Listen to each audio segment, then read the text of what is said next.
Hey, welcome to Mad Dog's After Show. You're along for the ride with the Mad Dog and Cole, the titanium tank Farrell. Hey, a podcast is just like a book in the sky. I decided to fly through the air and live in the sunlight and enjoy life as much as I could, and that's just what I'm doing.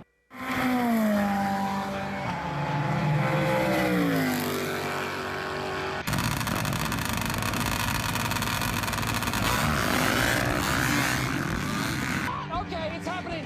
Everybody stay calm. What's the procedure, everyone? What's the procedure? Stay calm. Wait. Man, what a way to start episode 95, but with those iconic words from the incredible Mr. Evil Knievel, just flying through the air, living in the sunlight, and enjoying life. And we all need to take a little time to maybe not fly through the air, but certainly to enjoy life. Yeah, and we get to enjoy life because of our first responders and the brave men and women of our military and all of their families. Literally couldn't do this podcast if it wasn't for their brave, incredible, patriotic efforts. Yeah, absolutely. We're so grateful for all of them and for the families of our service people that gave all our MIA, KIA, great respect for you also. Thank you. While we're talking about awareness, we want to make sure and make you aware, ladies, go get your boobs checked out. It is National Breast Cancer Awareness Month here in October. And you can go to nationalbreastcancer.org and get all the information where to make a good donation and information, ladies, you may need. All us guys like your tatas. So get them checked and get things handled. Speaking of getting things handled, we got to handle getting our sponsors and partners mentioned, incredible partners like Kicker Performance Audio. Find them at kicker.com, on Instagram at Kicker Audio, Facebook Kicker, and every other Tuesday night live on their TV show Kicker Unmasked Live, YouTube, and Facebook. It's a good show. Tune in. Lots of good information. They got a bunch of new product coming out and dropping. Keep your eyes on that kicker.com or their Instagram because you're going to see some cool stuff coming up, especially, being down here on the lake, on the river. Some new marine stuff coming out that's going to kind of set the whole industry on edge. So keep your eyes open for that. Of course, Bomber Eyewear, Bomber Safety Eyewear, Bomber Floating Eyewear. Our partners at Bomber been behind us for years. Incredible glasses, over 40 styles of frames. I don't even know how many different lens combinations. And if you listen to the last podcast, you will know the entire story of Bomber Eyewear, where they started, where they came from, where they're going. Bomber Safety Eyewear, Bomber Floating Eyewear, bombereyewear.com, on Instagram at Bomber Eyewear. Of course, our man Cole over at the Premix Podcast, Oi. sharing his passion for all things moto and desert related through the lens of a camera, and also now booking for your 2025 event, race, or anything that you need done where you need an MC or an announcer. Man is gold behind the mic. Slide into his DMs at the Premix Podcast on Instagram. That's the at symbol ThePremixPodcast. Wow. Of course, Kelsey Morrell Film handling all of our video and audio editing, doing a great job. Man, Amazing. so grateful for Kelsey and all the hard work she puts in. If you need anything done from still photography to video production, TV commercials, everything from pre-production to all the way out through post-production. Find her on Instagram at Kelsey Morel Film. Of course, Hey Geeks Marketing, handling all of our logos and branding. You can find her on Instagram at Hey Geeks Marketing. You can find her on the webs, heygeeks.com, and all your social media or website needs, she's got you covered. Yell, Hey Geeks, or hit the webs, heygeeks.com. So, dude, it's good to have you back for a session here. I've missed you. I've missed you too. I don't know the listeners miss me, but that's okay. I guarantee you the listeners missed you for sure. It's I really appreciate you taking the extra time. I know you had brutal day today, long day, and you are just killing the hours for the man and working that real job. And we're recording late tonight, and I appreciate you just taking the time to hop on, because we got some really cool stuff to talk about. Yeah, 'tis the season, but yeah, there's guys out there with actual backbreaking jobs and real laborious stuff. So let's not pretend like I'm in that category. Let's just put that out first and foremost, right? I'm clicking stuff and yelling at reps and reading contracts. So yeah, these at the end of the day, these hands are clean. So Right. Not always. It depends on the day. yeah, depends on the booger situation, the hangnail situation. Long as you're not struggling from paper cuts, it's all right. No, it's all electronic now. Yeah. Oh, well, there you go. What is paper? Yeah, right. I know, as I look across my desk here in the studio, and I've got like 6 notepads with notes on different things. I started a new notepad because I don't want to like flip the page and Yep. lose what I wrote down on a whim thought or something, you know? Yeah. And then you just keep collecting them, and then you never usually crack them back open, but you just start having notebook libraries that you'll never Yeah. look at again, but you got them. But I got them, yeah. Absolutely.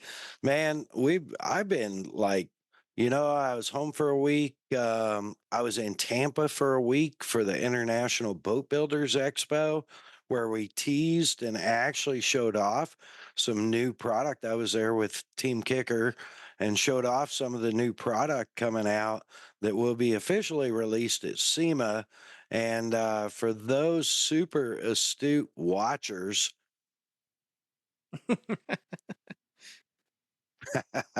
there's something back there. You might go, wow.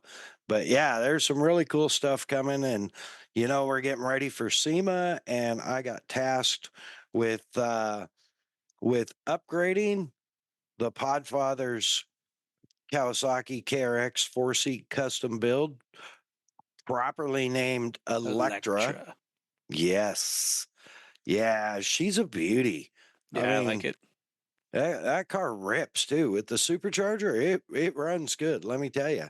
But Kawasaki's always been known for building a good product. So, but I got tasked with doing some upgrades, and if you are going to be at SEMA, come by the North Hall. I will be there with Team Kicker, and check out Electra and the new, soon to be released and already installed on Electra as of this afternoon, marine subwoofer enclosure. It's a beast. Sweet. And I can tell you, it delivers. So that's kind of where I've been, dude. I want to jump right into this, so because you had an active weekend, bro. Yeah, it was good. It was nice to be about it, not just talking about it or watching about it. Yeah, so to jump right in, for the second year in a row, we just did the 24 Hours of Glen Helen, or I should say, we didn't conquer it. It might have conquered us, but that's okay. Someone's got to be the the chum out there. But just to back up, yeah, just you were speaking about Tampa. I mean, thoughts and prayers to the whole East Coast right now. Absolutely. But I was supposed to be in Florida this weekend, and because of the hurricane, obviously that didn't happen. So thoughts and prayers to all those families. Just a wild, scary situation. Just get hammered back to back. Unbelievable, man. Just like feel like It's those poor people can't get a break right now. Yeah, it's absolutely just it's frightening, really, and uh, that big shout out to my friends up in the Asheville area of North Carolina too. That had just devastated that whole area, and they're resilient. I'm watching their posts, and folks, we're sending our thoughts and prayers for sure. Absolutely. And yeah, not to get too off topic, but I don't want to go any farther without thanking Greg Biffle and all his efforts, man. It's like you Absolutely. got this dude who's I don't know what's the word I'm looking for here. What's the phrase? But I mean, he's just it's like a guy who could not be on social media for months and months, and the reason he's posting is like, "Hey, help! We need helicopter fuel. We need supplies." Dudes out there in the front lines making it happen. So that was way awesome to see Ricky Bobby out there and handling business. Yeah, I'm flying, we're obviously, people may not know, but you definitely have a relationship with Greg as do I. And he's very quiet, very reserved Yeah. dude. Um, and yeah, he's flying his own helicopter in the day after the storm personally. Um, I mean, NASCAR champ and everything NASCAR superstar, racing superstar. Um, Everything aside, he's jumping in his own helicopter and loading up with everything he can get to drop off to people. And some of the, I'm sure you've seen some of the videos he posted. Um, Dude, some of the places they're landing were sketch. Yeah, man, I was gonna say that too because I mean, shoot, it's hard enough to fly a helicopter on a nice day, and now you're doing it where people have maybe made an X in the road where you can land, and that's just trusting people who've never flown helicopters before that you're not going to dig this thing in the ground. So yeah, Yeah. that's like some Man of Steel stuff to go out in an emergency zone and go handle business. Yeah, I am round up a bunch of people. I think at one point they may still have them going, but they had like what 10 choppers going or something, flying relief, just supplies and diapers and formula and Pet food and drinking whatever. water. Yeah, drinking Yeah. water. Yeah, Yeah, it's just amazing. I mean, God bless America. yeah, absolutely. I mean, that's the real spirit of America, of Americans. Let's jump in and help our people that are in trouble. Nobody cares about you know what, especially coming up to the election, what political party they're affiliated with or anything else. They just want to go in and help, Yeah, right? yeah. And hallelujah and pass the gravy. Yeah, I and it mean, sucks it has to get to this level to have something to unionize on, something to bond together over. But yeah. just to see the good out of it is pretty heartwarming. Yeah, absolutely. Absolutely. And speaking of the good in things, I know that has to be some good. I have gotten the report, but the 24 hours of Glen Helen Yeah, last year, um, you guys basically I can't like wait. did it with two people, right? Yeah, Two pretty much. riders. Yeah, that's what it whittled down to. Yeah. you know, um, yeah, and let me start off by saying when I say things like we and us and the team, I need to be very clear and very honest that I didn't have a lot of skin in the game. I had very little money invested into this project just because I found out that I could even go 48 hours beforehand. So when I talk about broken bodies and parts and equipment, don't cry for me, Argentina, because I just showed up and got to do the easy stuff. So I need to get that out of the way to start with. But but yeah, so last year was our first year, and that there's a lot of grace in that because you really don't know what you're getting into, right? You have an Right. idea. Obviously, we're lucky it's our home track, so we know literally where we want to park, where we want to pit, how the track's going to develop, how to set up the bike, all that stuff. All that stuff's easy, but it's like, yeah, I've ridden there. I think on my best day, probably I've raced 2 hours in one day, not 24 hours in Right. 24 hours. So you just kind of don't really know what's happening. So to make a long story short, obviously took all the bad things that happened last year, and it's a learning experience, right? So For sure. you know, I don't want to speak for the guys that really put this together, but they made some changes just as far as like, hey, who's getting invited, who's doing what, who's providing what, how to kind of make things a little more equal and fun. Because if you're going into it like you're the bossa nova, and then you have all these riders coming in and they got it easy, that's not going to make it fun, right? So things from my perspective zoomed out seemed like everybody had a lot of time invested. Everybody chipped in on parts.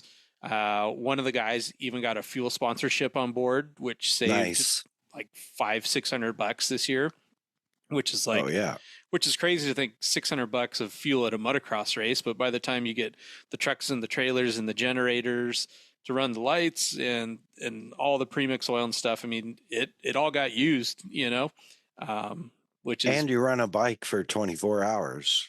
And you run a bike for 24 hours. So I can just tell these car guys are just laughing at me right now, being like, yeah, it's $600 just to get to the track and our diesels. But Right. so yeah, I went over to the boys' house, Jake and Jesse, about 2 nights before, brought over some gas cans and just kind of we were just shooting the breeze, but also kind of got a game plan of what's going on. And it was a huge relief to me because we were using 2 almost identical bikes this year, which was crazy. Last year we had the old WR that wanted to commit seppuku anyway and was just on its last leg. And then we had this brand new 450 Honda that we ended up killing the ECU on. So yeah, so this time we had 2 almost identical bikes. We had a YZ250X, which is their off-road model. It's a 2-stroke, but it has an 18-inch rear wheel, kickstand, bigger tank, all that stuff. And then we had a YZ250 that was bigger tank, still had the 19-inch wheel, but set up for off-road. So it's like, awesome, man. Like if we really get in a bad bind here, we can swap stuff over. The bikes are so similar. It's going to be really nice for those guys swapping between bikes if there's an issue, just because it's going to be nice. And as stupid as this sounds, but it looks cool to have 2 of the same bike, you know, instead of having this like ragtag, like, okay, we'll use your XR100 and we'll use your TT600 or something. Right. So I don't know, just like the uniformity kind of looked pretty cool. So Definitely. those guys got out there Friday and got set up. I got there first thing Saturday morning, and just to cut right to the chase, it was pretty cool because 99% of Grand Prix and off-road starts, it's usually engine off or hand on helmet, something goofy. We've done like Le Mans style starts and everything, but they go, no, we're going to do, you know, pros 1, amateurs 2, beginners 3, et cetera, Ironmans, all that stuff. But they put everybody on the motocross gates. So it was cool. Live engine. I don't know. And it sounds so funny because like motocross gates are so common, but it was cool to do as an off-road guy. It's like, yeah, there's no goofy stand backwards, you know, on the fender or whatever, have to run your bike. It was like, all right, it's game on from literally the second the gate drops. So yeah, we had Jake take the start, and he was kind of the bravest, just more, I think just because he's one of the younger guys, he's like, yeah, you know what? Like, I'll just embrace the suck. I'll get out there. Like, I'll put us in a good position. And so right from the gate drop, and I got photos, I'm standing at Talladega. Those guys were all sideways. Jake had his boot off. One guy had his shoulder over the bars. They're clacking down the 400 foot straightaway. And we're all laughing like, dude, we got 24 hours to go and we're banging bars from the first second down, like, you know. And there was a couple guys that crashed on the first Talladega corner, and it's like, that's a that's a hard way to start a very long race at this track. Yeah. So, but the last year's experience, we knew that there was going to be about a 35 minute lap time. If you're kind of dogging at 45 minutes, if there's an issue up in the hills. Well, Jake comes by on the first lap and it's only been like 17 minutes. And it's like, whoa, that's really quick. And then I thought about it and I go, well, if you think about it, how the starting line is set up, that might only be half of the track before you come through the timing loop the first time. Oh, okay. Okay, like that makes sense. And so then, wouldn't you know it, 18 minutes later, here he is again. It's like, oh, well, this is really going to suck because these guys are going to have to do a lot of laps on a shorter course instead of, you know, I think it's a great mental thing to have a long course where you're seeing a lot of different stuff and different elements compared to doing something that's tight and more beat up.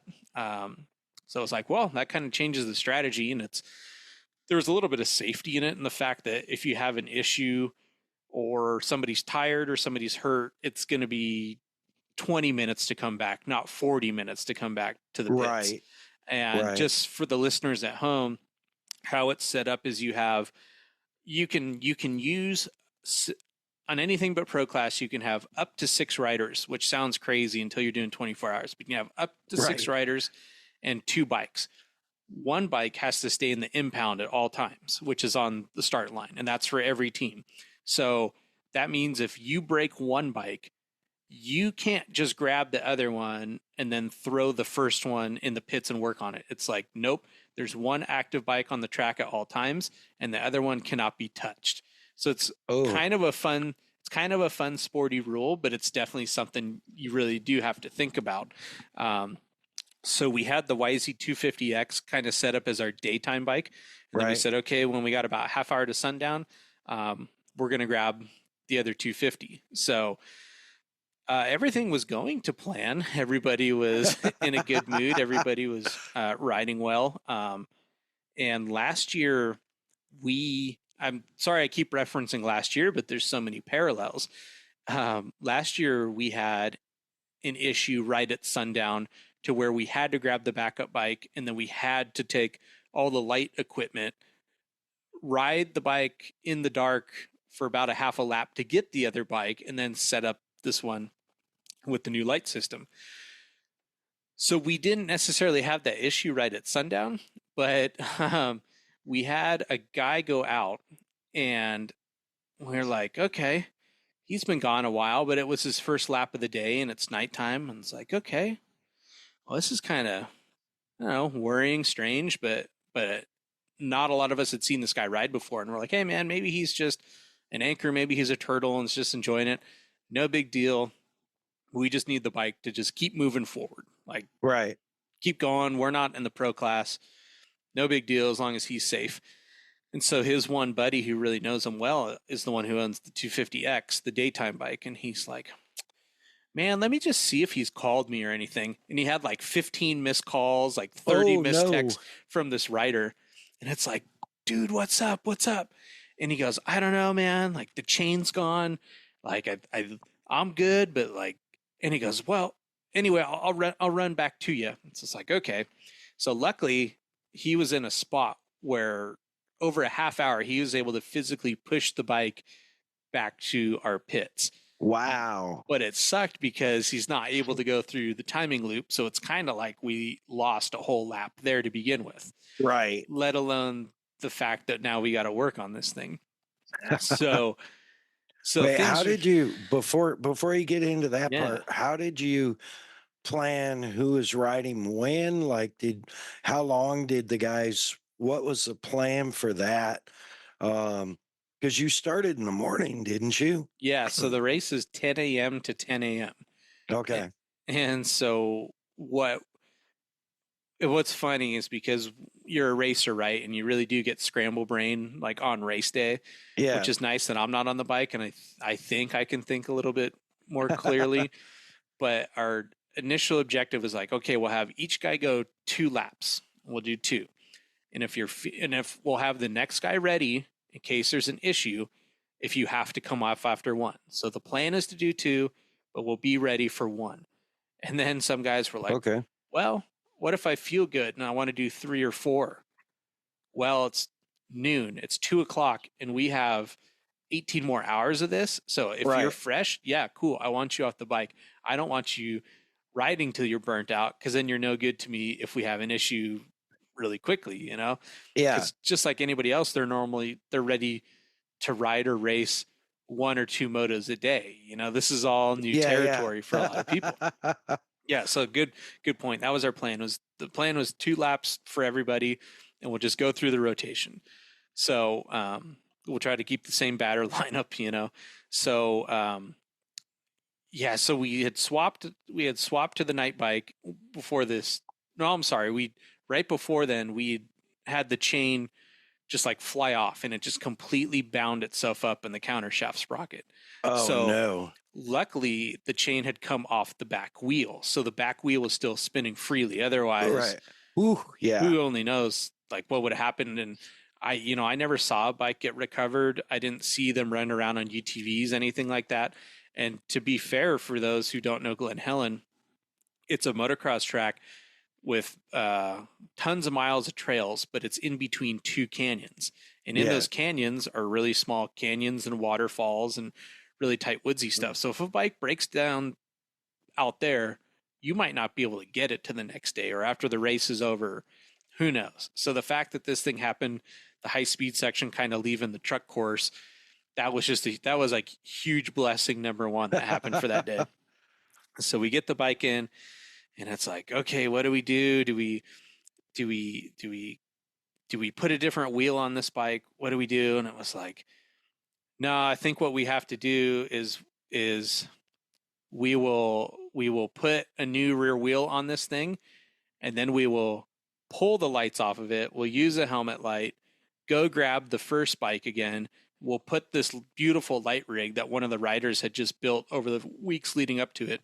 We'll put this Nice. back on that thing. So it's good you have a backup bike, but it's like, dude, man, we're not even 12 hours in this thing, and we already have a bike that's like detonated. Or, I mean, we can fix it, but is it worth it to leave it in the pits for all the time that we can work on it? Or do we just make this thing work enough to get the other bike? So at that point, it was like, well, we'll just go get the daytime bike, set it up with the lights. All right, cool.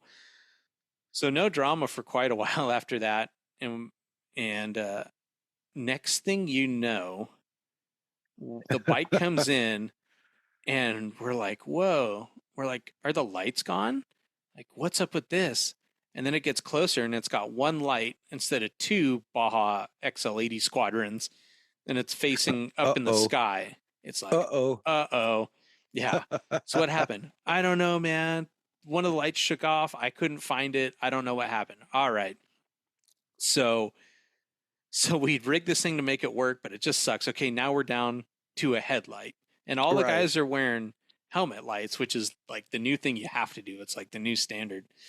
But it's like, dude, I'm not a Baja Designs customer. I don't know. I know they're not cheap. They're American made, and now we got Right. one gone, right? And so then it's like, dude, this really sucks, man. All right. And so this is starting to be the time in the 24-hour race where you're like, is this fun? Are we having fun? Do we know what fun is? Why do we do this? Like, you guys work all week doing epoxy and construction and welding, and like, this is what we're going to do for fun on the weekend, you know? Like, all right. So I should mention that this light system we had was pretty cool because it was able to swap from bike to bike with only 4 hose clamps. And, nice. And it was a beautifully aluminum built purpose light rack set, and it looked like your normal Baja setup, because Jesse Right. took this design from our good friend at Raceco and kind of made it his own for what we're doing, but it looked great. And so what was cool about it too is it swapped over so easy because it ran on 2 Milwaukee batteries. So it was 1 Milwaukee battery per light, and we knew we could get nice. like a little over an hour out of each battery. And so then we had like 6 Milwaukee batteries on chargers running the generator. And to be fair, does it look like a little goofy compared to just having it wired to the stator? Yeah, for sure. But you know what? Like, doing this one night race a year, it's going to be plenty fine. And it's cool to have a system to where if the bike isn't running, you could still have a light if you have an issue or whatever. There's definitely pros to it. It's kind of cool to have it. It's actually pretty brilliant, really. Yeah. I mean, the batteries add a little more weight to the handlebars. Yep. But the other side of that is you're not risking, if you have a problem with the wiring or anything, you're not risking frying the ECU or the stator or the voltage regulator or anything like that. So, because we did that one last year.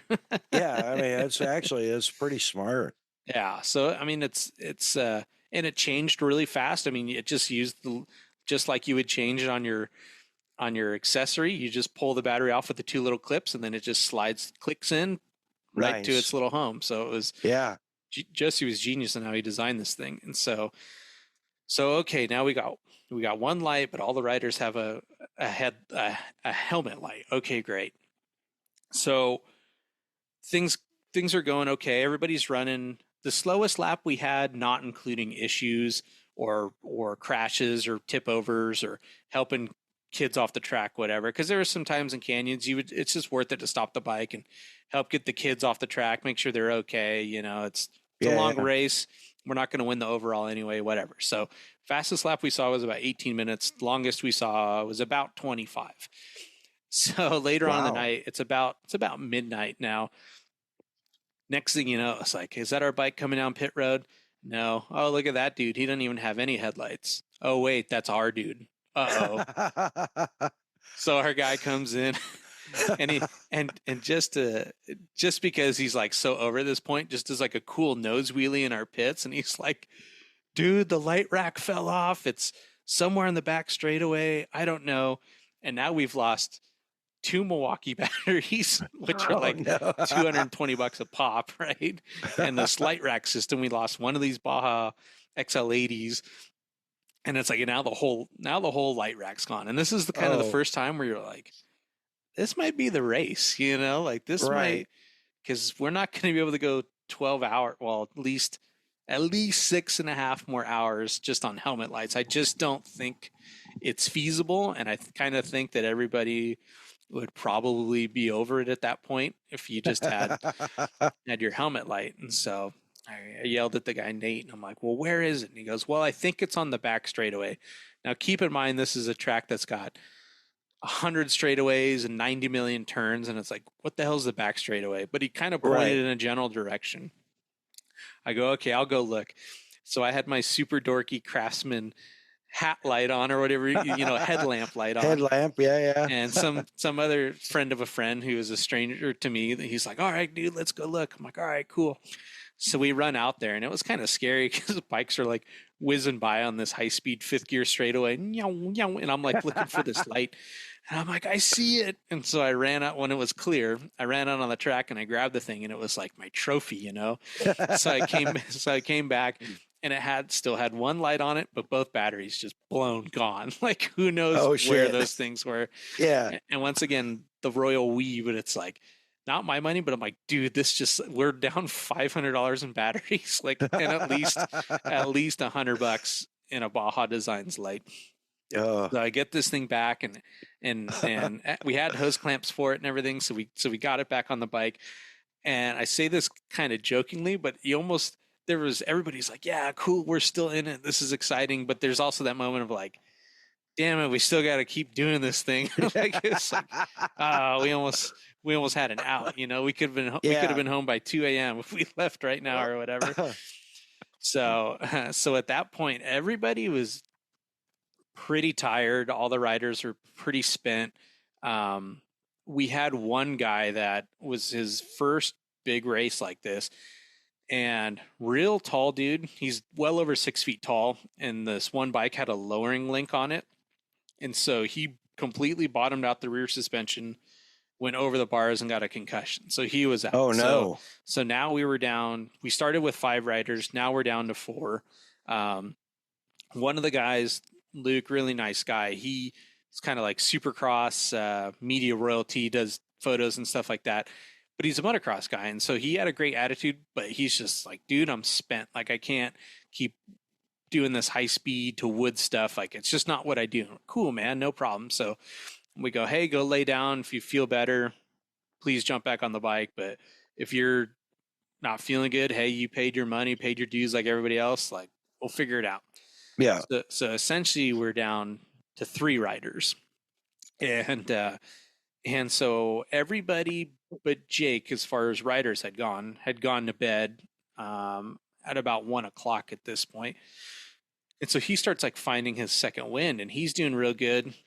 I think he kind of gets energized when the nighttime comes. I think he just sort of gets focused on what the lights can see, and it's cooler outside and you're definitely more spread out. So it's less panicky.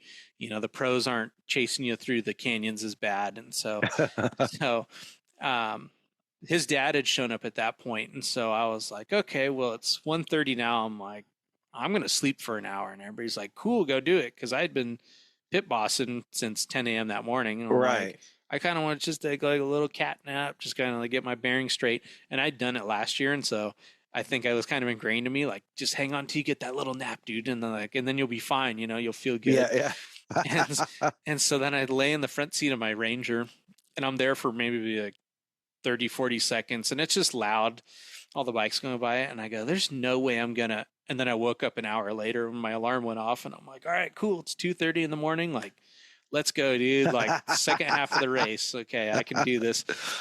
So jumped up, and it was like beautifully peaceful at that time, because there's nobody's partying anymore in the pits. Like all the rah energy's gone. It's just kind of survival time.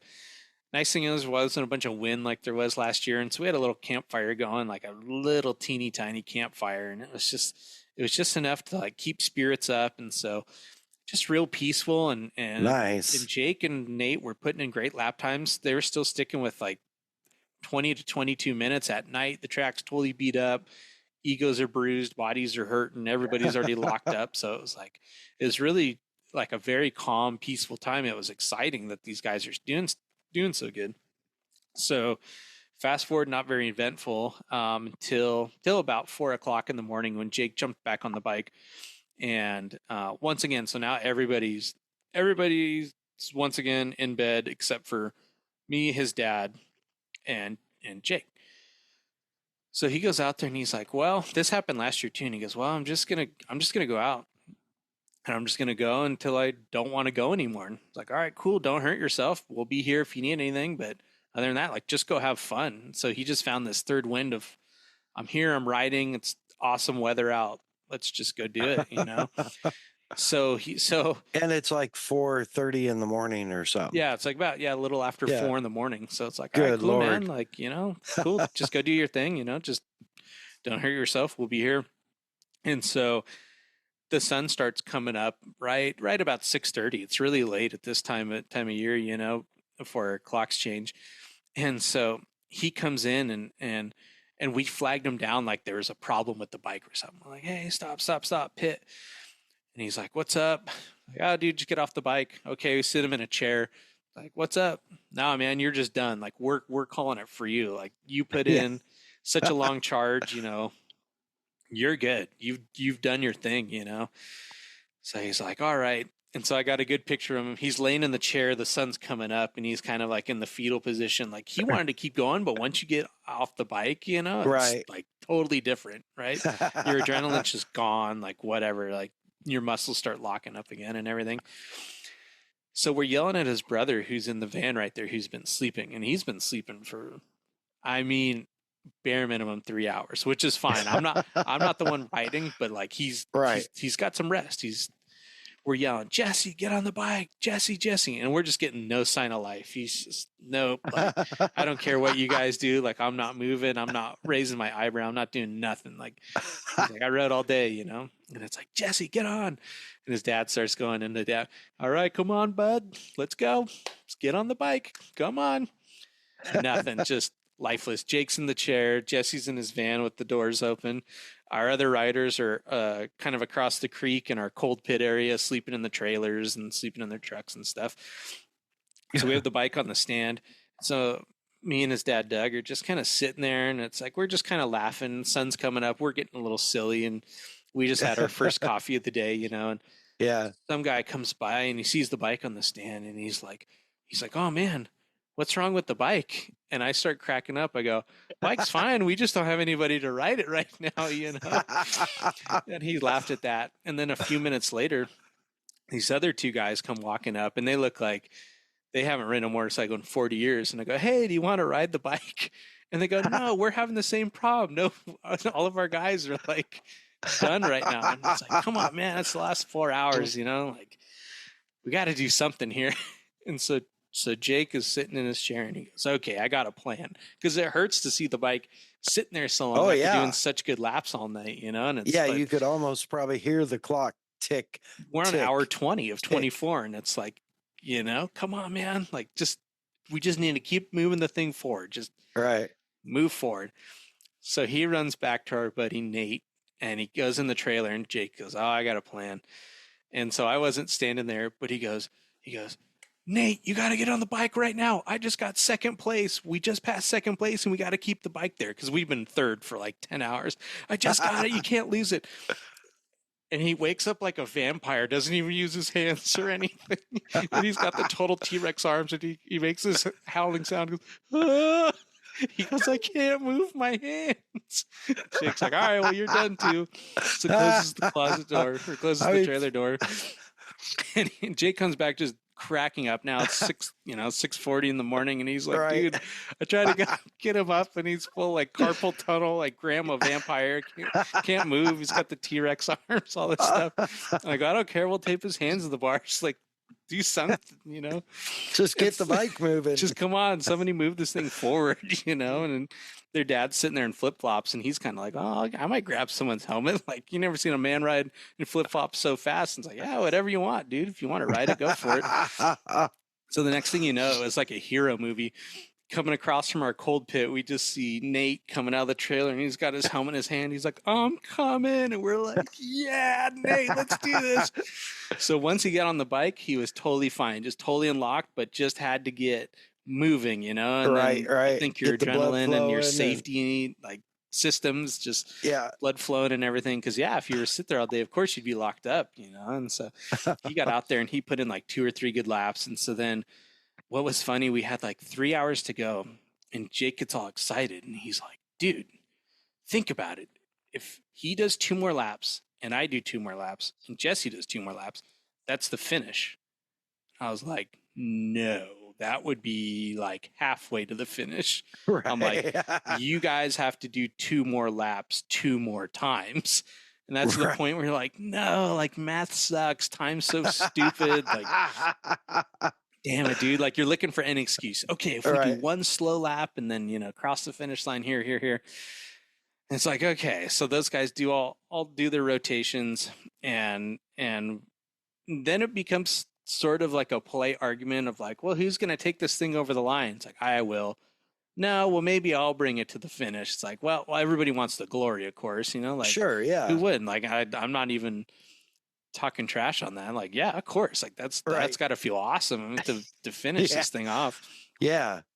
So for clarity, we had enough gasoline, and we had enough premix oil, but we had made perfectly enough to where it's going to make it to the finish, and we don't have to mix any more fuel. We're done. Kitchen's closed. Like, let's just get this thing across the finish line. Right. And we tell the guy, Jesse, we go, who's Jake's older brother. And we go, okay. We need either 1 incredibly slow lap or 2 laps, but you have to go slow because we don't have that much fuel to finish, but it'll be perfect if you just take your time. He's like, okay, cool. So they don't stop everybody at 24 hours. They stop after the leader has gone 24 hours. So that's a big part of the story. There's some tactical, some tactician stuff there. Like, hey, dude, sit on a ridge until Justin Morgan passes you, because that way we know, ride with him to the finish and you can be done. So all the families and all the fans and all the girlfriends and everybody's standing there at the finish line waiting for Justin Morgan to come over on the 7X, the SLR Honda bike. And there's guys who, some are Ironmen, some are not, but they're just sitting there at the finish like this. Like, I get it, dude. Like, they're waiting for him. They're waiting because it's like no, you're not going to make me go out there 25 more minutes and like maybe the bikes have issues or you're the last rider like standing on your team, whatever. Like it's just, yeah, you want an armchair quarterback and say like that's against the rules, but it's like, dude, you've been racing for 24 hours. Nobody's going to blame you for just playing the game kind of thing. Right. Yeah. So our guy comes around and we are yelling and flagging, stop. The leader hasn't come through. And this will be one for the YouTube viewers. He comes by the timing loop and it's just like coming back through. And we're like, I was like, God damn it. And everybody's like, fucking Jesse, you fucking idiot. Like, sorry. Like, why? Like, damn it. Everybody's just like, dude, we're almost done. And then like 17 seconds later, the leader comes by, yay, champagne, fireworks, woo, he finished. And we're just like, dude, like, and then I'm thinking, I'm like, so you're the guy we couldn't get awake this morning. You're the guy who couldn't put 2 laps together last night. Oh, but now it's time to do 3 laps, right? Yeah. And then like reality hits and I'm like, dude, he just passed the pits, which we're not in. And I don't think he has enough fuel to finish because he barely had enough to do 2 laps. Oh. And so now it's like the anger's stopped and now it's like, uh-oh time, you know? Oh yeah. Like this is not good. And so we kind of knew where there's because you can't service the bike on course, right? Absolutely not. Only in the pit. Only in the pit. Wow. So we're just like, dude, after all this time, we could just get a big old DNF stamp right now. Like this could be it after all this, you know, and it's a hobby sport and it's for fun. But after all this to come up goose egg would just be not okay. Right. You know? So there's some spots on the course where we can see him and we run over and we can see on this IMS tank that there's like a good 2 inches of fuel in the one winglet. And we know that he's halfway done through the track and we're like, okay, we can see fuel. That's great. Like, I think it might be enough, you know, like theoretically this should work. And so I was like, okay, but by then, like the big celebratory, like at the finish line, high five each other. That's over. That's like, nah, we're going to the pits. Like, screw this. Like when Jesse gets here, like it is what it is or whatever. So he came in and he finished, but it's like, you know, I was one of them. Was just like, dude, like I had nothing about being on the bike or whatever, but I'm like, that could have been it, you know. And so so everybody kind of cooled out and like took their gear off and calmed down, and that's when you have the first Coors Light of the day at 10 in the morning. Everybody's just, well, now it's 10:30 in the morning because we had to do another lap. So the 50, so let's see, 53 laps later, which is about about 500 miles because it's 9-mile course. About 500 miles, and we finished the 24, and the weather was nice for packing up. Everybody's silly and delirious, and all these other teams who we don't know are coming over, and we're all just shooting the breeze. And there's these people coming from other camps, and hey, we made chili, and you know, do you guys want this? And I'm telling people, hey, help yourself to my cooler, and let's just. So we had the hour party after, and that was our 24 hours of Glen Helen. Wow. And I know you had some, besides the concussion, you had some other carnage. Jake Young himself actually screwed up his hand or his thumb. Screwed up his hand. So he, at one point he thought he'd broken his thumb, but then it was like his index finger got hurt and something happened to the webbings, but it was on his non-throttle side.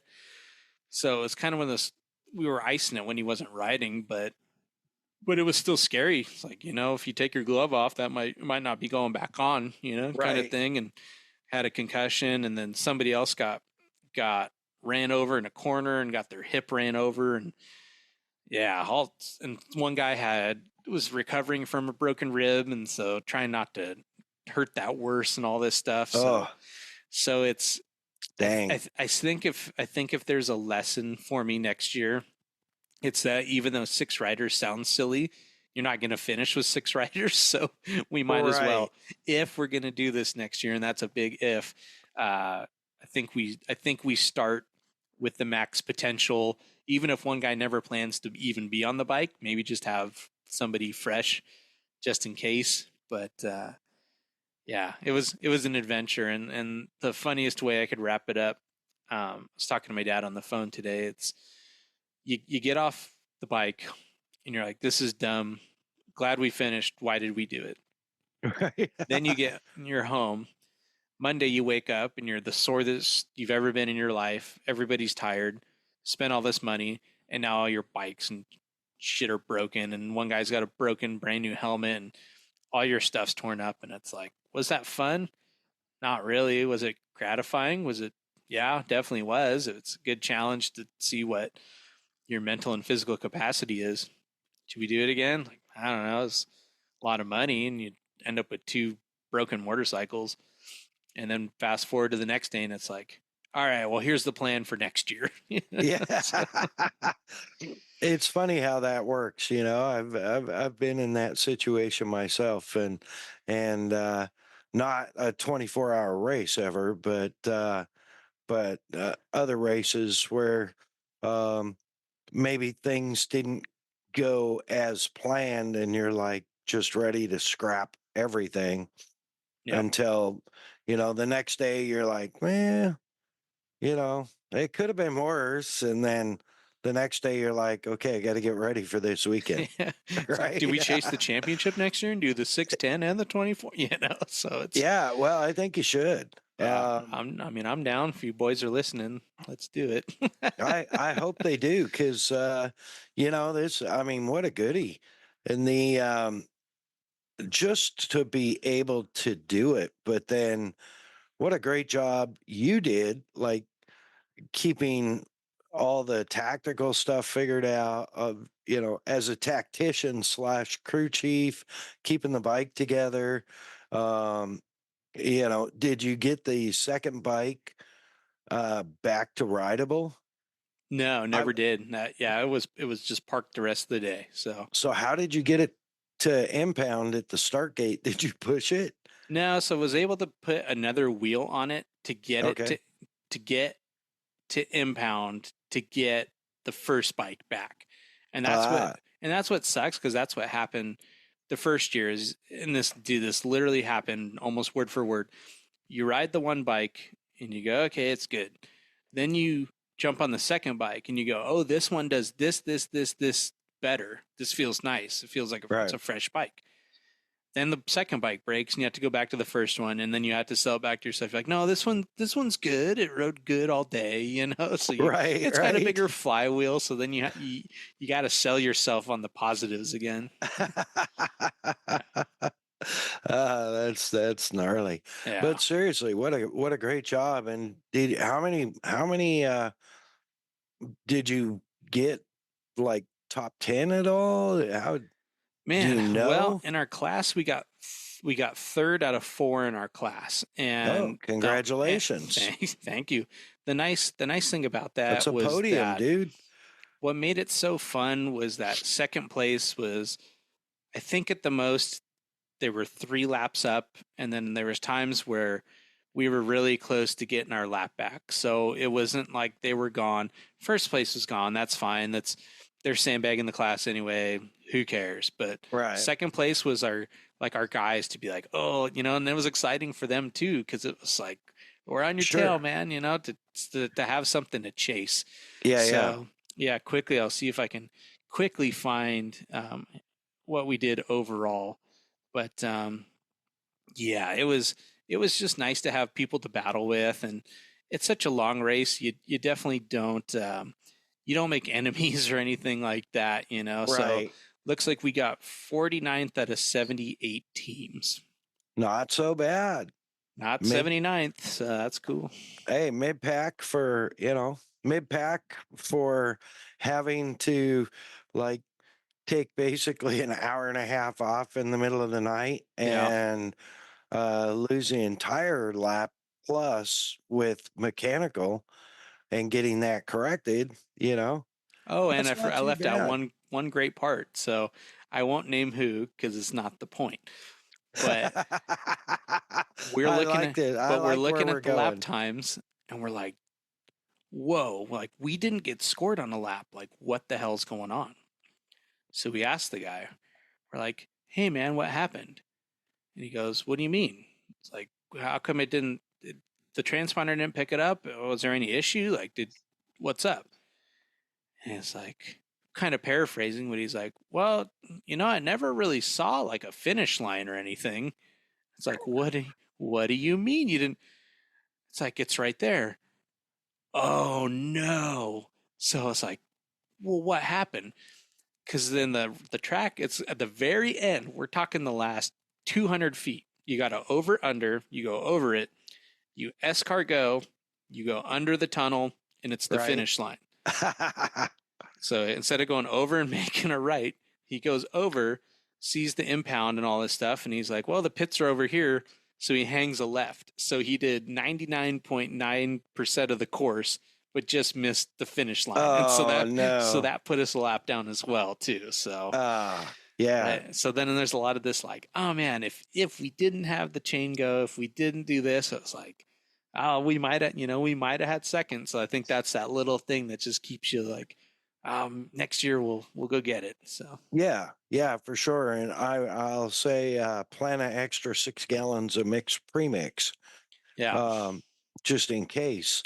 And maybe like, you know, maybe the crew chief should pick the guy that's going to bring it across the line, and it would be someone that would listen to you. That might be nice. Yeah, but once again, like, I had the least involvement in this, so I'm not Right. going to be the one to be picking and pointing and choosing, It's like, this Right. is your Well, guys' deal. I'm just here to hang out. So, but you're supposed to be the crew chief, so you gotta, hey, there's certain gotta people keep that don't them listen to me, and boys. that's okay. Yeah. Yeah. The but that's right, dude. What I Yeah. mean, 2 years too. And you finished Yeah, both years. Yeah, I finished both years. So, and this Which time we I weren't would down 27 laps like last year. So. Yeah. And I would say I mean, obviously a better year this year because you have more riders, at least for a while. Yep. And bikes, better quality bikes, let's say. Yeah, just closer gap for sure, and two Yeah. almost identical, which is amazing from a tactical standpoint. Right. Did you ever find your batteries or the other light? Nope. They live at Glen Helen now. It's probably in some coyote's den out there now. There's a Glen Helen memorabilia right there on my I know. wall I was in looking the at the whole studio. time. It's like brings Yeah. it. It's the ex-girlfriend. You're like, I love you. I hate you. I love you. Right. Never want to see you again. No, you're beautiful. Right. Dude, that's really that is so cool. I would love to come out and Dude, that would be do it huge. with you. It would be so fun. Like help with the pits or whatever, and Your knowledge would be your knowledge and most of all your attitude. That's all this race is just keeping a good attitude. Yeah, well, I could bring my gear, but I only have short boots anymore, so I'm a girly. Yeah, if you throw your leg over, I won't tell your wife. She doesn't listen to this anyway, so yeah, we're good. every single one. And you know what? She loves it. So Number one fan. Yeah. Yeah, she's been missing you, but so have I. So, I know you got everything going all the time, and man, I'm so grateful that you just took a little time to jump on tonight, and I miss you. It's good to see your face. Good to see your face. I mean, I get to see his face every week on the intro, but I really miss him. I definitely missed your technical knowledge, and I missed the questions that you would ask with Kyle Peters a couple weeks ago. Oh man, yeah, I would have gone way off topic, so maybe it's best I didn't. No, I think it would have been good. And, I'll be like, I would have been like, were you the fastest arena cross rider that's also sold cars during the summer? Right. That's the kind of stuff I'd be asking. Yeah. No, that was good. And, we've had some bangers recently, and thankful for our guests, and always thankful for Cole Even when we're recording with a guest, he's there for the intro and he's there on the headset, um, doing all the behind the scenes production stuff. So that's massive, folks. I know a lot of you have missed him also, but we're working on it. We'll get there. Yep. Times will sort out. Yes, So sir. Yep. yeah, dude, that's rad. Well, congratulations on the Thank you. podium. Yeah. And Thank you. Thank you. you know, I'm sure the people that'll say, "Oh, well, there was only 4 people in the class," but I have proudly taken the first place trophy when I was the only guy that finished Yep. Yep. because I was the only guy Guy that that finished. finished, right? Yeah. Yeah. I mean, it's hard to explain, but it's not like we did one lap, parked it for 23 hours, then did one more and finished. It's like Right. No. besides not having a rider who wasn't blowing bubbles at 6:30 in the morning, we were moving forward. So Yeah. yeah, No, and that's impressive. I'm sure there's some of those classes where they do, you guys are turning an average of 20-minute laps and they're turning, hour laps. for sure. Um, just because it's like, okay, well, if I do an hour lap and you do an hour lap and he does an hour lap, I mean, if you had 5 guys or 6 guys, um, if you were sandbagging just to get a finish, realistically, you do 20 laps or so in 24 hours, right? Yeah, yeah, Um, yeah. and you guys did, what'd you say? How many? Like 50? 53. Yeah, Yeah, yeah. that's So working for it. That's earning it. yeah, that's all those guys on the bike. So Yeah. they get all the kudos, all the credit, all the love, all the glory. So I just got Well, to like what I told you today. I said I was just a guy sitting drinking beer in the sun, going, "Why aren't we winning?" That's all I did. right. Yeah. You gotta channel a little more of the Harry Hog. little more hairy hog. Yeah. Yeah. All right. Yeah. Yeah. Get I'll eat some ice cream and yell and eat some ice cream throw and yell. punches and Yeah. run down pit road, and yeah, I could be about that. Can you guys can't use radios even one-way communication, can you? It's not there in moto. It's really not there. Yeah. Yeah, you could. I think you technically could. The best thing we're coming up with right now is like an air tag, or you put your location on your phone and put your phone in your backpack so you can see where you are on the property. So Right. that's about the best we got right now. That would be my concern at night is just keeping track of your rider, right? Yeah. So, but I guess you could use something like like an AirTag or like one of those bicycle um, GPS things, Yep. where it hmm tracks your movement. So that, yeah. But my concern would be the riders, in the middle of the night, Yeah. like in your situation where the guy's like, well, maybe he's just really slow, and then it's like, oh no, he's been broken for 15 A long minutes. time. Yeah, An eternity.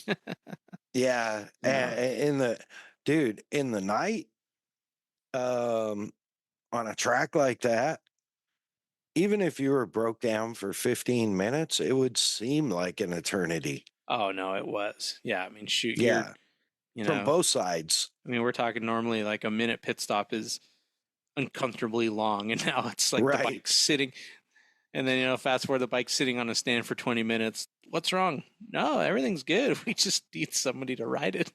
You know, so That's so you get both crazy. sides. Yeah, everybody just laughs. Everybody's just silly at that point. Like, dude, Yeah. yep, I get it. Well, you know what? Shout out to young Jake Young Yep. for pulling the mind trick, the Oh yeah, Jedi mind trick, that was good. and getting the rider motivated, and for putting in the laps. Oh Sounds yeah. like he probably put a lot of laps in. He goes to Captain Insano mode sometime in the night, and then it's 2 years in a row. He's just like, well, I'll put some time on the clock, and he does. Just starts clicking. Just gets in his own zone, and away he goes. Yeah, that's rad. What a talent. That's Yeah. awesome. Yep. Well, we better wrap it up, man. Works for me. That It's way was, past bedtime. yeah, that was exciting, dude. That I'm was glad. exciting. That was, I really enjoyed that. Thorough, like play by play, man. I couldn't see it. So you have to keep me posted on the dates for next year and plans for next year, because Yep. that'd be super cool. It might be actually, worth driving all that way. Maybe you could loop it into something else out. Come see Chuck. Come hang out. Right? I don't Yeah. know. Yeah. Yeah, maybe I could figure something out. So, So would love to have you. yeah, that'd be rad. So, all right. Well, we need to wrap it up. So, we are going to be sure, as we're wrapping up, thanking our great sponsors and partners, starting with the one and only, the crew chief, Cole, and the Hi. Premix podcast. All your desert racing photography needs, hit him up, slide into his DMs on Instagram. The @ symbol ThePremixPodcast, Beautiful. the Premix podcast. Of course, Kicker Performance Audio, Kicker Audio on Instagram, kicker.com on the webs, and Kicker on Facebook for all your premium marine, off-road, on-road, or personal audio needs. Look them up, kicker.com. Of course, Bomber Safety Eyewear, Bomber Floating Eyewear, Bomber Sunglasses, bombereyewear.com, or on Instagram @ Bomber Eyewear. You can do what I do and get really cool Boogie Bomb frames in white, which, if you listen to the last podcast, my promotion, shameless, consistent 9 years of promotion of the white Boogie Bombs has led to them being Wow. Back in still production. available, back in production. Yes, sir. Even the Mono series. So, yeah, and these are a dark smoke polarized safety lens, ANSI 87, OSHA Wow. approved. Yeah, don't leave home without them. BomberEyewear.com. Of course, Kelsey Morrell Film, so grateful for all she does for us and film, audio, and the work. All the Just work. all the work, right? Yeah. I mean, so much of the work. Catch all her final production stuff on our YouTube channel, Mad Dog Space Media. And we have current episodes and we're uploading old episodes at the same time. So getting all caught up on all that. Find her on Instagram @ Kelsey Morrell Film for all your film production needs and still photography needs. You need website help, you need social media help, you need creative help. Yell, "Hey Keeks," or just find her on the webs, heykeeks.com, or on Instagram @ Hey Keeks Marketing. Want to take a moment to thank all our female listeners, give a shout out. Look after your tatas. It's National Breast Cancer Awareness Month, disease that has affected me directly through family and through great friends. Shout out to all who have won, all who are fighting, and prayers for all those who have lost. Ladies, get them checked. Get your knockers knocked on, whatever you want to call it. Get them looked at. And folks, guys, if you want to support the breasts, it is nationalbreastcancer.org. There it is. Yeah. With that, Cole, I am honored to have you do the speech. Honored to be back. Oh, don't do 24-hour races. It's way too long. No. Make sure to rate, review, subscribe on your favorite streaming platform. That's beautiful. That is beautiful. And you know Thanks. what? Shout out to all our listeners for sharing us around, because we are getting more subscribers, more followers, and man, we're getting a few reviews too, picking up. Sweet. That's always And good. we're getting more followers. We're growing followers like crazy on our YouTube channel too, where you can actually get the audio and shortly thereafter get the actual remastered video of the entire podcast. Wow. And we're popping up some shorts also, entertaining blurbs from the podcast. So be sure and watch us, Mad Dog Media. With that, Cole, parting remarks. Parting remarks.